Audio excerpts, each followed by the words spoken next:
बच्चों आज मैं संस्कृत में प्रत्यय की ट्रिक, संस्कृत में प्रत्यय कैसे लगाते हैं और प्रत्यय लगाने के बाद कितना हिस्सा उसमें लगता है, जुड़ता है, तो शब्द कैसे तैयार होता है, आज हम ये सीखेंगे। संस्कृत में प्रत्यय लगाने की ट्रिक क्या है। तो यहाँ पर मैंने धातु लिख दी है और धातु के साथ में प्रत्यय भी जोड़ दिया है। प्रत्यय प्लस करने के बाद नया शब्द कैसे बनता है उस पर भी बात करेंगे। और साथ में मैंने एक और कॉलम बनाया है जिसमें धातु लिखी है, धातु के साथ प्रत्यय भी लिखा है और प्रत्यय मिलाकर नया शब्द कैसे बनेगा वो मैं साथ के साथ लिखकर बताऊंगी ताकि आपको ठीक से समझ आ सके। तो शुरू करते हैं आज की क्लास अरुणा कालिया के साथ। आज मैं लाई हूँ संस्कृत में प्रत्यय लगाने की ट्रिक क्या है। तो जल्दी से सब्सक्राइब कर दो अगर अभी तक सब्सक्राइब नहीं किया, लाइक करना मत भूलना और साथ में शेयर करना मत भूलना ताकि बाकी बच्चे भी इसका लाभ उठा सके। तो और साथ में मुझे आपके कमेंट की बहुत इंतजार रहती है। कमेंट करके मुझे जरूर बताएं कि आपको ये वीडियो कितना समझ आया। तो ये है आज की धातु, मैंने यहाँ लिखी है धातु यानी कि क्रियाएं। जो क्रियाएं होती हैं उनको संस्कृत में धातु बोलते हैं। और धातु है क्री, ये एक तो ये क्री है, ऋषि वाला क्री लगा होता है, इसको भी क्री ही प्रोनाउंस करते हैं। और एक ये होता है क्री जिसमें नीचे र लगा हुआ है, का के नीचे रा। इस क्री का मतलब होता है खरीदना और इस क्री का मतलब होता है करना, काम करना। और क्रुद्ध, क्रुद्ध मैंने गुस्सा, गम मैंने जाना, घ्राम मैंने सूंघना, छिद मतलब होल्ड करना, वश मैंने रहना और वांछ का मतलब होता है इच्छा। अब ये जो धातुएं हैं इनको इनके साथ कृत्वा प्रत्यय लगाया है। कृत्वा प्रत्यय जब लगता है तब इसमें हमेशा ये जो क है इसको लोप कर दिया जाता है, इसको हटा दिया जाता है जब इसका प्रत्यय लगता है। जब इसका प्रत्यय लगा तो क्री में कृत्वा लगाया तो यहाँ पे क को हटाया तो त्वा लग गया, तो कृत्वा ये शब्द बना, तैयार शब्द बना कृत्वा। अब इसी तरह से क्री, ये वाला क्री यानी खरीदना है तो क्री में अगर त्वा लगाया तो क हट गया और त्वा लगा दिया तो कृत्वा ये शब्द बना। इसी तरह से क्रुद्ध, क्रुद्ध शब्द है, क्रुद्ध धातु है। इस धातु में जब हम कृत्वा लगाएंगे तो यहाँ पे थोड़ा सा परिवर्तन है, वो देखो कि क्या परिवर्तन आ रहा है। क्योंकि क्रुद्ध शब्द जब हम लिखते हैं तब हम इस तरह से लिखते हैं क्रुद्ध, क में र नीचे और द के नीचे धा आता है। जब क्रुद्ध शब्द हम लिखते हैं तो ऐसे लिखते हैं ना, या क्रोध भी लिखते हैं तभी द और ध आता है। तो इसी को ध्यान में रख कर हम यहाँ पे चेंज करेंगे कि इसमें क्या परिवर्तन आएगा। यहाँ देखो ध्यान से, क्रुद्ध त्वा आ रहा है तो यहाँ पे क्रुद्ध त्वा, यहाँ पे त नहीं, यहाँ पे त भी हट जाए, का तो हटता ही हटता है। इस ता के स्थान पर ध आ गया और जो आगे है क्रुद्ध, क्योंकि आधा ये ध भी लगता है, द भी और ध दोनों लगते हैं, इसलिए क्रुद्ध ये आ गया, क्रुद्धवा ये शब्द बना। इसको ध्यान से देखो कि क्रुद्धवा ता के स्थान पर यहाँ पे ध लगाया है और धा से पहले क्योंकि द भी है, क्रुद्धवा ये शब्द बना। अब आगे देखिए गम धातु, गम धातु का मतलब होता है जाना और गम में शब्द बना गत्वा, क्योंकि का तो हमने हटा दिया और गम में ग लगा और ग के साथ में त्वा लगा दिया, गत्वा बन गया। इसी तरह से घ्रा का मतलब होता है सूंघना, सूंघना में घ्रा में कृत्वा लगाया तो क हटा दिया और त्वा बचा तो घ्रात्वा ये शब्द बना। इसी तरह से छित्वा में क हटा दिया और छित्वा में इस तरह से ये वाला द भी हट जाएगा और छित्वा ये शब्द बना। इस तरह से वसत्वा ये भी नया शब्द है, इसमें थोड़ा अलग चेंज आता है, इसे ध्यान से देखो। वस धातु है, इसमें कृत्वा लगाना है, का तो इसमें रिमूव होगा ही होगा, लेकिन वस के स्थान पर उश लगाया है, वसना उषित्वा, उषित्वा शब्द आ रहा है, त्वा लगेगा तो उषित्वा शब्द बनेगा इस तरह से।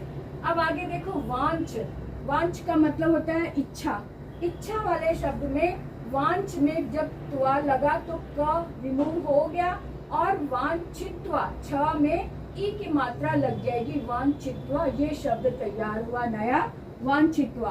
अब आगे देखते हैं कि ये जो शब्द बने हुए हैं, जैसे जी है, जी का मतलब जीतना। अब जी में कृत्वा प्रत्यय लगा तो क तो हमने हटा ही दिया और शब्द बना हमारे पास जित्वा, जित्वा। ठीक है, जी तो हो गया क्रिया यानी धातु। इस तरह से ज्ञा, ज्ञा का मतलब होता है जानना, तो जानना में कृत्वा लगा तो क हट गया और साथ में शब्द बना ज्ञात्वा, ज्ञात्वा, ये शब्द बना ज्ञात्वा। अब आगे देखो दृश्य, दृश्य का मतलब होता है देखना।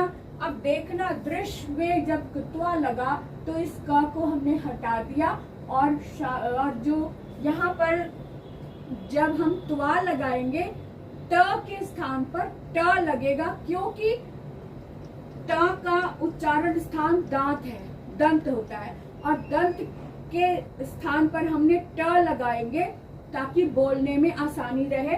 दृष्टवा शब्द बनेगा, नया शब्द बनेगा दृष्टवा, दृष्टवा, ये ट लग जाएगा और यहाँ पर भी श है पर षटकोण वाला, इस शलगम वाले श के स्थान पर षटकोण वाला श लग जाएगा और ता के स्थान पर ट लग जाएगा, दृष्टवा, ये शब्द बना। उसके बाद देखिए नम धातु है, नम का मतलब नमस्कार करना। नमस्कार करना यानी नम के साथ में जब हम त्वा लगाते हैं तब इस का को हटा देते हैं और शब्द बनता है नत्वा, नत्वा। क्या शब्द बना? नत्वा। इसमें म भी हट गया और क भी हट गया, सिर्फ त्वा लगा है तो नत्वा शब्द बना। जिस तरह से हमने यहाँ गम धातु में लगाया था तो म भी हट गया था और क भी हट गया था तो गत्वा बना। इसी तरह से नमत्वा, ये शब्द तैयार हुआ। आगे देखो नी, नी का मतलब होता है ले जाना। ले जाना यानी नी में जब हमने कृत्वा लगाया तो इसमें से क हटा दिया, रिमूव कर दिया, तो शब्द बना हमारे पास नीतवा। क्या शब्द बना? नीतवा, इसका शब्द बना। उसके बाद देखो स्मृ, स्मृ का मतलब होता है याद करना। तो स्मृ में जब कृत्वा प्रत्यय लगाया तो इस का को हमने हटा दिया तो शब्द बना स्मृत्वा, स्मृत्वा, ये शब्द बना। ठीक है, अब उसके बाद आता है भी। भी का मतलब होता है डरना।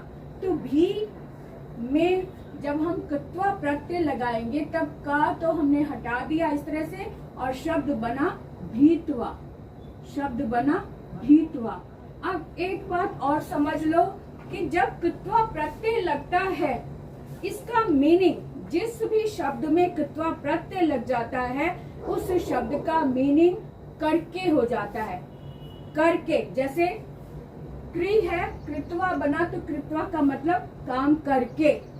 क्री का मतलब है खरीद करके, खरीद कर या खरीद कर, खरीद करके। क्रोध है तो क्रोध करके, इस तरह से शब्द इसका अर्थ बन जाएगा।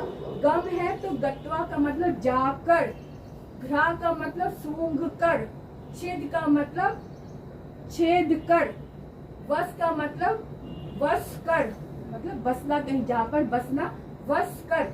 यहाँ पे वांछ का मतलब है इच्छा करके, इस तरह से इसका मीनिंग बन जाता है। इस तरह से जित्वा का मतलब जीत कर, ज्ञात्वा का मतलब जान कर, दृष्टवा का मतलब देख कर, नत्वा का मतलब है नमस्कार करके, नीतवा का मतलब है ले जाकर, स्मृत्वा का मतलब है याद करके और भीतवा का मतलब है डर कर या डर के।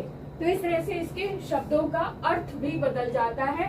ये यहाँ पे लिखा है मैंने कि इसमें शब्द का अर्थ करके आ जाता है, जो भी कार्य कर रहे हैं उसमें करके लग जाता है। तो इस तरह से शब्द के अर्थ में कैसे परिवर्तन आता है और प्रत्यय लगाकर क्या शब्द का रूप बनता है, ये हमने आज अच्छे से देखा। इसी तरह से और भी जो प्रत्यय है, जैसे तुमन प्रत्यय है, प्रत्यय लगने के बाद शब्द का अर्थ क्या बदल जाता है, नया शब्द क्या बनता है, उसके बारे में हम डिटेल में बात करेंगे। तो आज का वीडियो इतना ही, विराम लेते हैं, फिर मिलेंगे नए वीडियो में। तब तक के लिए बाय बाय।